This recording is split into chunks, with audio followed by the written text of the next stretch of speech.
Pri sobni temperaturi se za hlapenje različnih tekočin porabi različna količina toplote. Porabo toplote spremljate s termometrom. Kaj ta pokaže, če njegovo konico omočite s čistim alkoholom, vzamete termometer iz alkohola in počakate približno 1 minuto. A. Temperatura se zniža, B. Temperatura se zviša, C. Temperatura se ne spremeni ali D. Temperatura niha.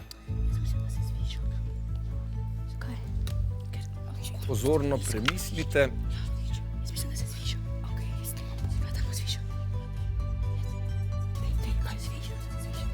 Da se izteka, pravite, da se temperatura zviša.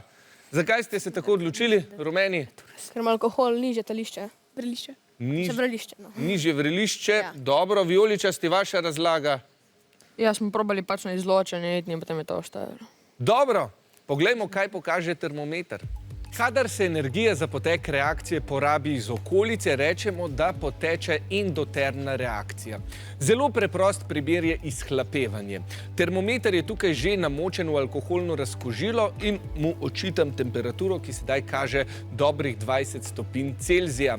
Ko pa termometer vzamem iz embalaže, alkohol, ki je na konici termometra, začne izhlapevati. Torej se iz tekočega spreminja v plinasto stanje. Opazimo lahko, da se temperatura na termometru spreminja in sicer hitro znižuje.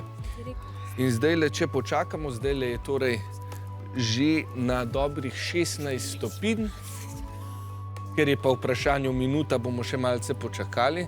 Pa začel filozofirati, da se pol delici raztegne in verjetno začne se zniževati. Ja, malce prepozno, dobro razmišljaš, Peter, ampak malce prepozno. Takole, to pomeni, da se je za izhlapevanje porabila toplota, temperatura pa se je torej znižala.